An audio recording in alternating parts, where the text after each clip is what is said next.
Hello students, today we are going to take fourth lecture of human health and diseases. Here in this lecture we are going to study detailed structure of the antibody. Now in this point we are going to study the difference between antigen and the antibody. मागच्या lecture मध्ये जसं आपण शिकलो की antigen म्हणजे काय असणार आहेत.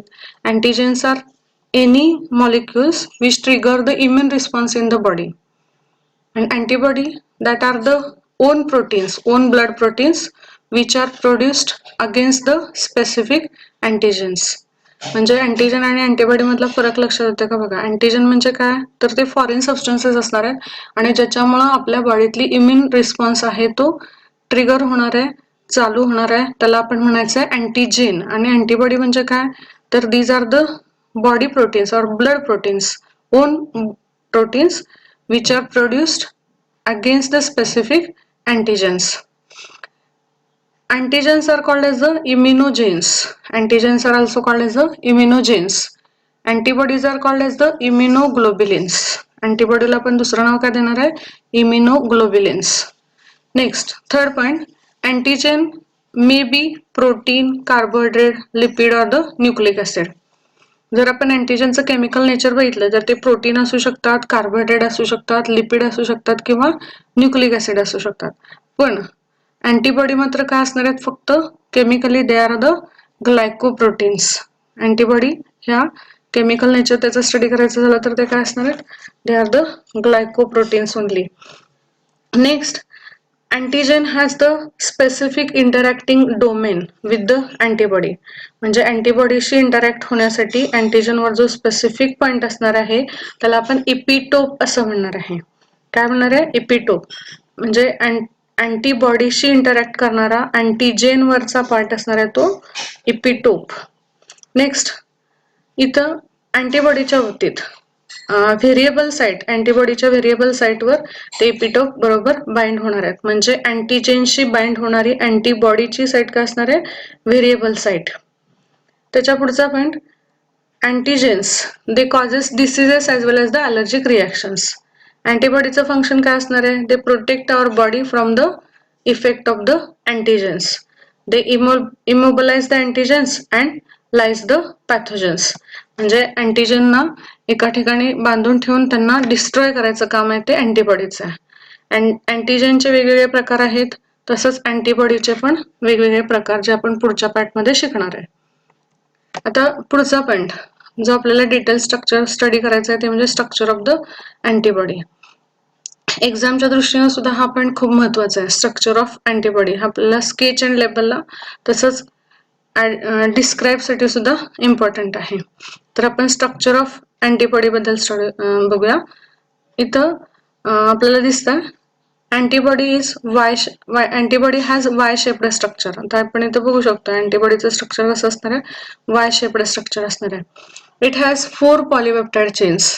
बघा आता 1, 2, 3 आणि 4 अशा ह्या 4 पॉलिपेप्टाइड चेन पासून अँटीबॉडी तयार झालेली असणार आहे.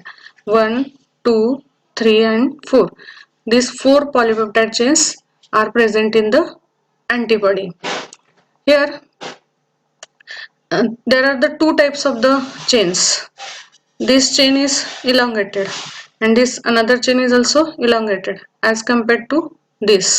So this longer chain it is called as the heavy chain and these 2 shorter chains are called as the light chains. बघा ही जी लांब चेन आहे ही एक आणि ही एक त्याला आपण काय म्हणणार आहे हेवी चेन. आणि त्याच्या साईडला जी आहे ही एक आणि ही एक तर त्याला आपण म्हणणार आहे लाईट चेन. तर ह्याच्यामध्ये दोन प्रकारच्या पॉलिपेप्टाइड चेन असणार आहेत. ही एक पेअर आहे ती हेवी चेनची आणि ही दुसरी आहे ती लाईट चेनची. बर आता इथं आपण बघू शकतो की this 2 chains they are connected to each other by the disulphide bonds. ह्या चेन्स आहेत त्या एकमेकांना कशाने कनेक्ट केलेल्या असणार आहेत they are connected to each other by the disulphide bond. Okay, here Y shaped antibodies it have 2 parts. This part is called as the arm. This part is also called as the arm. There are the 2 arms and lower part is the stem. So this stem is connected to two arms and this conical part is called as the hinge. म्हणजे हे जे दोन part आहेत त्याला आपण arm म्हणणार आहे आणि हा खालचा पार्ट आहे त्याला स्टेम म्हणणार आहे. आणि हे दोन्ही पार्ट आर्म्स आणि हिंज हे कशाने कनेक्ट केलेले असणार आहेत? आर्म आणि स्टेम हे हिंजनी कनेक्ट केलेले असणार आहेत. ओके, आता त्याच्या पुढं आपण प्रत्येक चेन बघितली.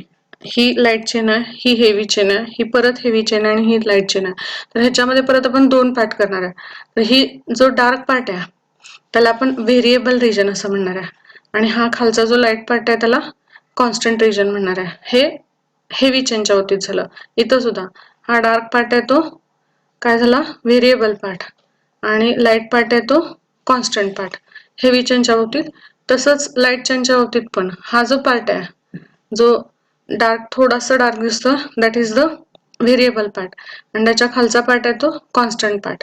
म्हणजे ह्या चारही पार्ट मध्ये वरचे टोकाचे जे दोन भाग आहेत त्याला आपण व्हेरिएबल पार्ट म्हणणार आहे. इकडे एक आहे ना हा व्हेरिएबल पार्ट आणि खालचा पूर्ण पार्ट आहे ह्याला आपण काय म्हणणार आहे? Constant part. तर बघा, constant part has almost similar in all type of the antibody. Antibody मधला हा जर कॉन्स्टंट पार्ट बघितला तर सगळ्या अँटीबॉडीज मध्ये जवळपास हा त्याचं स्ट्रक्चर असणार आहे ते सेम असणार आहे. पण हा जर व्हेरिएबल पार्ट बघितला दोन्ही साईडच्या चेन मध्ये variable part it has the different structure and that structure of the variable part changes according to structure of antigen. आता इथे आपण बघू शकतो this is the variable part of heavy chain and light chain. Here this is the antigen. Shape of the antigen or the step of antigen determinant is like this. So the shape of the variable part it is complementary to the shape of the antigenic determinant. So shape of the variable part changes according to change in structure of antigen. म्हणजे काय तर जे काही हा variable part आहे त्याचं structure मात्र अँटीजेनच्या स्ट्रक्चरनुसार change होणार आहे. तर हे झालं स्ट्रक्चर ऑफ अँटीबॉडी. परत एकदा आपण हेच रिवाइज करूया.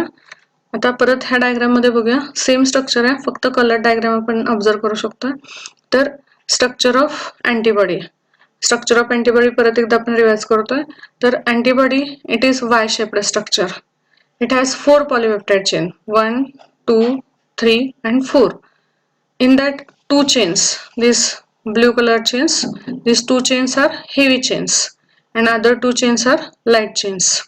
So in 4 polypeptide chains 2 chains are heavy and 2 chains are light chains. In that this part of the antibody is called as the arm. Again this part of the antibody is called as the arm and this lower part is called as the stem. Arm, 2 arms and a stem, it is connected by this conical part called as a hinge. So what is the hinge? It is the connection between 2 arms and a stem. Next, again these all polypeptide chains they are connected by disulfide bonds. Here with the yellow color we see the disulfide bonds and with the help of these disulfide bonds that chains are connected to each other. Now each chain of the antibody it is divided into 2 parts. If we see this chain, this blue colored chain, this light blue color shows constant part of the chain. In this also this light colored part shows constant part of the antibody and dark shows the variable part of the antibody. In case of light chain also this green colored part shows the variable part and this lower part shows the variable constant part of the antibody. As we studied earlier, the structure of constant part is same in all antibodies, but structure of variable part changes according to change in the antigen. Here also we can say that the structure of variable part changes according to the antigenic determinant. So this is the structure of antibody. हा structure of antibody हा point आहे तो एक्झामच्या दृष्टीने महत्त्वाचा आहे त्यामुळे आपण परत एकदा रिवाइज केला. Next antigen antibody complex. Antigen आणि अँटीबॉडी यांच्या रिॲक्शन्स कशा होतात हे आपण इथं बघूया. तर पहिल्यांदा आपण हे आता मगाशी स्टडी केलं तसं स्ट्रक्चर ऑफ अँटीबॉडी आहे आणि हा आपण इथं दाखवलाय तो अँटीजेन आहे. अँटीजन मधला हा जो डार्क पार्ट आहे it is the antigenic determinant or called as the epitope. Epitope म्हणजे काय असणार आहे? Antigenic determinant. And the antibodies produced against this antigen has the paratope, means antigen binding site, which is present on the variable region of the antibody. म्हणजे बघा मगाशी सांगितलं जसं variable part जो आहे अँटीबॉडीचा व्हेरिएबल पार्ट आहे त्याचं स्ट्रक्चर कसं असणार आहे तर ह्या एपिटोप नुसार ते चेंज होणार आहे. इथं आपल्याला आता एपिटोप दिसतोय तो सर्क्युलर दिसतोय त्यामुळे तो बरोबर ह्या अँटीबॉडी मध्ये फिक्स होणार आहे आणि त्यामुळे त्यांची रिएक्शन लॉक अँड की मेकॅनिझम प्रमाणे होणार आहे. इथं सुद्धा आपण बघू शकतो. आता इथं जर दाखवलेला अँटीजन आहे अँटीजेनिक डिटर्मिनंट आहे तो स्टार शेप्ड आहे आणि तो बरोबर ह्या इथल्या अँटीबॉडीच्या शेपमध्ये फिक्स होणार आहे आणि अशा पद्धतीचा अँटीजन अँटीबॉडी कॉम्प्लेक्स तयार होणार आहे.